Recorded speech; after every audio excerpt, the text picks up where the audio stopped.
नमस्कार मित्रों, आज़ादी के अमृत महोत्सव के सिलसिले में एकल काव्य पाठ का जो कार्यक्रम हमने आरंभ किया है, जो श्रृंखला आरंभ की है, उसमें आज लीक से हटकर जो लिखने वाले हैं उन एक ऐसे कवि को प्रस्तुत कर रहा हूँ जिन्हें वर्ष 2018 में हमने हरियाणा गौरव का सम्मान दिया था, और वह हैं श्री विनोद बब्बर।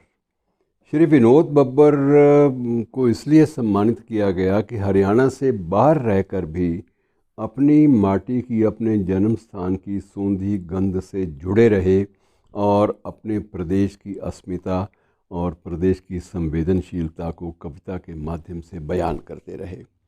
जन्म जुलाई में हुआ था, प्रथम सप्ताह में 1960 में, और जुंडला जो स्थान है, जो कस्बा है ज़िला करनाल का, वहाँ पर जन्म हुआ था।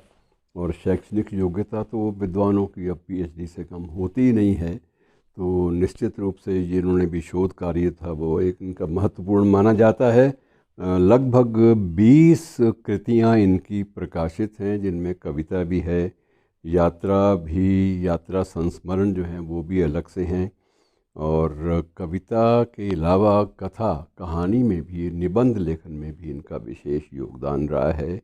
इनकी चर्चित कृतियों में खरी खोटी, पीर पराई, फटाकोट और ज्येष्ठ में बसंत आदि बहुत सारी कृतियाँ ऐसी हैं जो चर्चा में बनी रही हैं। तो सीधे मैं इनको आपके समक्ष प्रस्तुत कर रहा हूँ। ये अपनी कविताओं के माध्यम से आपको अपना परिचय देंगे। धन्यवाद। नमस्कार। हरियाणा साहित्य अकादमी द्वारा स्वतंत्रता के अमृत महोत्सव के अवसर पर जो ये श्रृंखला आरंभ की गई है, उसके अंतर्गत मैं विनोद बब्बर आज आपके बीच उपस्थित हूँ। मैं हरियाणा साहित्य अकादमी के यशस्वी डॉक्टर चंद्र त्रिखा जी को इस अनुष्ठान को आरंभ करने के लिए बहुत बहुत साधुवाद प्रदान करता हूँ, और हरियाणा साहित्य अकादमी के बहुत सक्रिय, बहुत प्राणवान विजेंद्र जी का भी अभिनंदन करता हूँ, जिन्होंने इस अनुष्ठान से मुझे जोड़ा। स्वतंत्रता के 75 वर्ष पूर्ण हुए। आगे का पथ हमारा कैसा होना चाहिए, हमारे सामने क्या क्या चुनौतियाँ होंगी, हमारे संकल्प कैसे होने चाहिए, इस पर कहना चाहता हूँ कि वर्ष 75 पूर्ण हुए पर अभी बहुत मैदान पड़ा। पग पग सजग बढ़ आगे, स्वागत को संसार खड़ा। शिवा राणा का वंशज यूं क्यों पार्थ सा निस्तेज खड़ा। दुनिया तेरी राह देखती लिए हाथ में मुकुट जड़ा। अमृत काल की अमर बेला में दिनकर सा दिनमान बढ़ा। तमस लुटेरे दूर भगाने अब तो मिलकर कदम बढ़ा। वर्ष 75 पूर्ण हुए पर अभी बहुत मैदान पड़ा। पग पग सजग बढ़ा आगे, स्वागत को संसार खड़ा। संचित कर शक्ति तू अपनी, काहे लिए कपोत खड़ा। खंड अखंड हो ही जाए, थोड़ी दृष्टि इधर गड़ा। वर्ष 75 पूर्ण हुए अब तो कर ले लक्ष्य बड़ा। पग पग सजग बढ़ आगे, स्वागत को संसार खड़ा। ये सारा संसार भारत और भारतीय संस्कृति में कुछ विशिष्ट ढूंढता है, उस पथ पर चलना चाहता है। पर एक व्यंग्य कविता प्रस्तुत करना चाहता हूं कि हम हैं 21वीं सदी के डैड, हमारी चाहत है A to Z।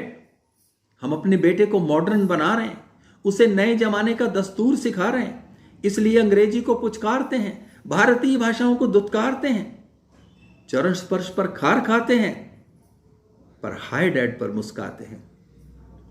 पिताश्री से हमें एलर्जी है, but dad is the source of energy है। लेकिन 20 साल बाद जब हमारा बेटा हमें बाय बाय बोलता है तो हमारा कलेजा डोलता है।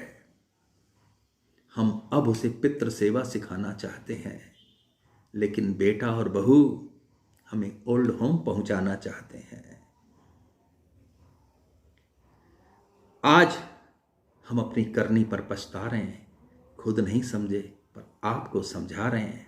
अपने बेटे को अंग्रेजी सिखाइए, मगर अंग्रेजियत ना सिखाइए। मॉडर्न बनने के चक्कर में अपनी भाषाओं से, अपनी संस्कृति से ना पीछा छुड़ाइए। इसलिए आंखें खोलो, होश संभालो,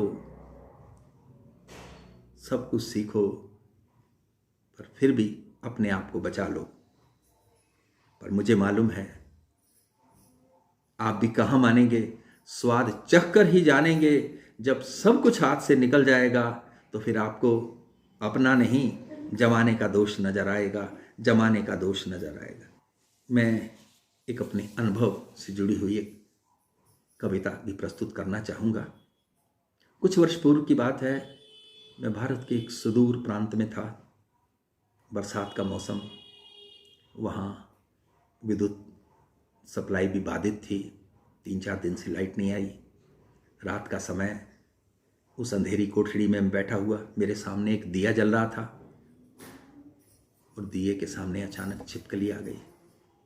वो मुझे देख रही थी, मैं उसे देख रहा था, और उस छिपकली से जो मेरा संवाद हुआ वो आपके लिए प्रस्तुत है। कि रात की कालिमा में, दिए की लालिमा में मंडराते पतंगों को निगलती छिपकली से मैंने पूछा कि तुम पाप पुण्य को कितना मानती हो? ये जीव हत्या पाप है, क्या जानती हो? मेरी बात सुनकर छिपकली मुस्कुराई। उसने अपनी जीभ फिर से लपलपाई और बोली, ये पाप पुण्य तो केवल छलना है, मेरा काम तो दुष्टों को दलना है। मैं जब भी मैदान में आती हूँ हजारों को यमलोक पहुँचाती हूँ। पर जरा अपनी तो बताओ, यूं आंखें ना चुराओ, बताओ तुमने किसको छोड़ा है? क्यों हर लक्ष्मण रेखा को तोड़ा है? अरे मैंने तो जहर ही निपटाया है, पर तुमने क्यों कहर बरपाया है? आदमी होकर आदमियत को लजाते हो, अपनी अकल के बल पर दुनिया को नचाते हो। और सुनो, मैं तो रोशनी में शिकार करती हूँ, लेकिन तुम तो अंधेरों में वार करते हो। कुछ मौन के बाद छिपकली बोली, बेशक मैं छिपकली हूं, पर हे मनुष्य, मैं तुमसे भली हूं। छिपकली और मुझसे भली? हाँ, मैं तो हूं एक छोटी सी छिपकली, लेकिन मनुष्य तुम तो छिपे रुस्तम हो, छिपे रुस्तम हो। आह्वान कर रहा हूं कि देश धर्म की ज्वाला में जलकर दिखलाओ रे, ऊधम भगत बिस्मिल बनकर दिखलाओ रे। दुश्मन को सबक सिखाएंगे ये मन में ठानो, बढ़ते जाना है तुमको ए देश के वीर जवानों। जांबाजी के पथ पर तुम बढ़कर दिखलाओ रे, ऊधम भगत बिस्मिल बनकर दिखलाओ रे। उत्तर में जब भारत माँ को दुष्टों ने घेरा, हिमालय के आंगन में हुआ नागों का डेरा। तुम दुश्मन की छाती पर चढ़कर दिखलाओ रे, ऊधम भगत बिस्मिल बनकर दिखलाओ रे। कष्ट चुनौती पर्वत बनकर जब जब टकराए, दुश्मन डोकलाम तवांग पर जब भी मंडराए। हर बार सर्जिकल स्ट्राइक करके दिखलाओ रे, भारत का शौर्य उन दुश्मन तक पहुंचाओ रे। ऊधम भगत बिस्मिल बनकर दिखलाओ रे। सबका साथ सबका विकास मन में धार लो, स्वर्ग धरती पर अपनी तुम उतार लो। माँ भारत के चरणों में झुककर दिखलाओ रे, ऊधम भगत बिस्मिल बनकर दिखलाओ रे। देश प्रेम की ज्वाला में जलकर दिखलाओ रे, ऊधम भगत बिस्मिल बनकर दिखलाओ रे। उस स्वतंत्रता के वाली पीढ़ी और आज 75 वर्ष बाद वाली पीढ़ी, उन दोनों का ये संगम स्थल है। ये एक ऐसा टर्निंग पॉइंट है। वहाँ मैं उस पीढ़ी को याद दिलाना चाहता हूँ। मैं परमात्मा से प्रार्थना करता हूँ कि हे ईश्वर, बेशक न मुझे जीवन में अमोद प्रमोद मिले, अगर मानुष जन्म मिले तो भारत माँ की गोद मिले, हरियाणा की गोद मिले जहाँ हरि आए थे, जहाँ मेरा पहले जन्म हुआ। मैं बार बार पुनः पुनः उसी धरती पर जन्मूँ और इस धरती के लिए कुछ करने का प्रयास करूँ। इस अनुष्ठान से हरियाणा साहित्य अकादमी ने मुझे जोड़ा, उसे और उसके जुड़े हुए सभी लोगों को नमन, और जो श्रोता दर्शक इस कार्यक्रम के साथ जुड़े हुए हैं उन्हें भी मैं प्रणाम करता हूँ। भारत माता की जय, वंदे मातरम, जय हिंद, नमस्कार।